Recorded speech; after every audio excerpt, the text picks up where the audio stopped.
Hello students, आज हमारा जो टॉपिक है वो है ओम का नियम। जो हमने जो अभी तक पढ़ा है धारा घनत्व करंट डेंसिटी, वो हमारा इस चैप्टर का विद्युत धारा चैप्टर का एक पार्ट कंप्लीट हो चुका है। अब उसके आगे का पार्ट है ओम का नियम। ये ओम का नियम बहुत ज़्यादा इम्पोर्टेंट है क्योंकि ये हमारे प्रैक्टिकल्स में है। ये एक बहुत अहम प्रैक्टिकल है, तो इसलिए अगर हम प्रैक्टिकल के नज़रिए से देखें तो भी ये हमारे लिए एक बहुत अच्छा, बहुत ही इम्पोर्टेंट, बहुत ही महत्वपूर्ण नियम है और इससे बहुत सारे क्वेश्चंस बोर्ड में पूछे जाते हैं। इतना हार्ड नहीं है, बहुत इजी है। आपने जो पढ़ा हुआ है 10th में, आपने ओम के नियम को अच्छे से पढ़ा हुआ है। बस इसके बारे में कुछ और बातें हम इसमें जानेंगे। तो जैसा कि हम सब जानते हैं कि एक जो जर्मन वैज्ञानिक थे जॉर्ज सिमन्स ओम जिनका नाम था, उन्होंने कुछ प्रयोग किए और उन्होंने अपने प्रयोगों के आधार पर जो चालक में प्रवाहित धारा है, जब हम किसी भी धारा को किसी चालक में, किसी तार में प्रवाहित करते हैं, तो उसके लिए उन्होंने एक नियम दिया। उन्होंने कहा कि जब भी आप किसी चालक में धारा प्रवाहित करेंगे तो उसके ये नियम वो चालक जरूर ही फॉलो करेगा, इस नियम का जरूर अनुसरण करेगा और उस नियम को हम कहते हैं ओम का नियम। उन्हीं के नाम पर इस नियम को हमने कहा ओम का नियम। तो देखिए क्या होता है इस नियम के अनुसार। देखिए क्या होता है इस नियम के अनुसार, यदि किसी चालक के सिरों के मध्य विभवांतर V, यानी अगर आप कोई तार लेते हैं और उस तार को किसी बैटरी से जोड़ते हैं जिसकी वोल्टेज कितनी है V है, या किसी सेल से जोड़ते हैं जिसकी वोल्टेज कितनी है V है, तो उसके ऊपर आपने एक विभवांतर लगा लिया। उसके दोनों सिरों पर एक प्लस एक माइनस, तो दोनों सिरों पर आपने एक विभवांतर लगा दिया, V लगा दिया, बैटरी लगा दी और उससे उसमें चालक में धारा प्रवाहित होगी I। कोई भी कितनी भी मान के जितना विभवांतर, जितनी बैटरी होगी उसी के अनुसार उसमें धारा प्रवाहित होगी, हमने कहा उसे I। तो इन दोनों में एक रिलेशन होता है, यानी ये दोनों एक दूसरे के क्या होते हैं, समानुपाती। समानुपाती का मतलब विभवांतर उसमें प्रवाहित धारा के समानुपाती होगी। यानी जैसे जैसे आप बैटरी का मान बढ़ाएंगे, जैसे जैसे आप सेल का मान बढ़ाएंगे, आपने एक सेल जोड़ा तो धारा प्रवाहित I हो रही थी, फिर 2 सेल जोड़ दिए तो धारा और ज्यादा प्रवाहित होगी, फिर 3 सेल जोड़ दिए तो धारा और ज्यादा प्रवाहित होगी। यानी जैसे जैसे आप विभवांतर का मान बदलेंगे, ज्यादा करेंगे या कम करेंगे, उसी के अनुसार, उसी के अनुपात में I का मान भी बदलेगा, यानी I का मान भी कम होगा और ज्यादा होगा। लेकिन इसके लिए हमें याद रखना है कि इसके लिए हम चालक की लंबाई नहीं बदलेंगे। यानी आपने चालक जितना 5 वोल्ट की बैटरी पे लिया था वही चालक आप 10 वोल्ट की बैटरी पे लेंगे, वही चालक आप 15 वोल्ट की बैटरी पे लेंगे। अनुप्रस्थ काट क्षेत्रफल उसका, यानी अनुप्रस्थ काट क्षेत्रफल उसकी मोटाई जो है वो नियत होनी चाहिए। पदार्थ की प्रकृति मतलब अगर आप तांबे का तार ले रहे थे वो तांबे का ही होना चाहिए, ना कि आप तांबे की जगह एल्यूमिनियम का यूज कर लिया या फिर लोहे का यूज कर लिया बाद में, तो उससे नहीं। पदार्थ की प्रकृति समान होनी चाहिए तथा ताप मतलब यदि आप कमरे के ताप पर कर रहे हैं तो जितना आपका ताप है, टेम्परेचर है, उतना ही होना चाहिए। अगर ताप कम या ज्यादा होगा तो चालक की प्रतिरोधकता बदल जाती है, यानी इसमें प्रवाहित होने वाली धारा का मान बदल जाता है। तो इन सब चीजों को हमें क्या रखना है, नियत रखना है, इन्हें हमें बदलना नहीं है। तो ही उसमें उसके सिरों पर उत्पन्न विभवांतर का मान उसमें प्रवाहित धारा के बराबर होता है। हम जब समानुपाती का चिन्ह हटाएंगे तो उसकी जगह हम लगाते हैं V बराबर और हम लगाते हैं कांस्टेंट R, यानी V बराबर I R। ये जो R होता है ये समानुपाती स्थिरांक है। जब भी हम समानुपाती का चिन्ह कहीं से हटाते हैं, तो कहीं से विलोप करते हैं, तो उसकी जगह हमें एक स्थिरांक या कांस्टेंट वैल्यू लगानी पड़ती है, लेनी पड़ती है।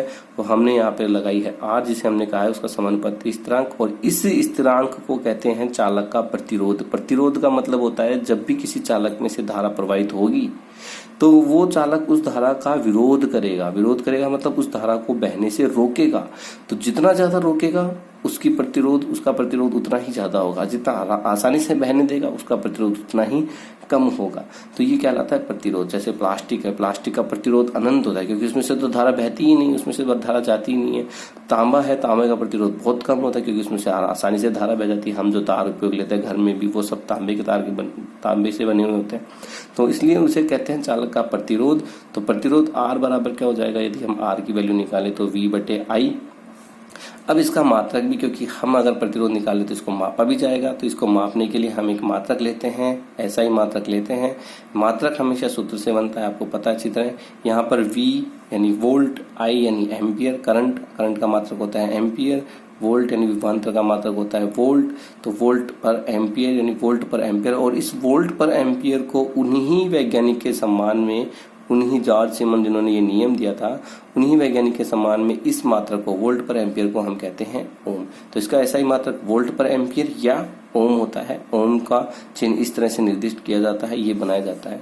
तो अब हम अगर 1 ओम की परिभाषा बनाना चाहें कि 1 ओम कितना होता है, तो उसके लिए हमें क्या करना पड़ेगा, यहाँ पर वोल्टेज का मान 1 लेना होगा और धारा का मान 1 लेना होगा। जब दोनों का मान 1 1 लेंगे तो इस R का मान भी 1 ही आएगा, एकांक आएगा।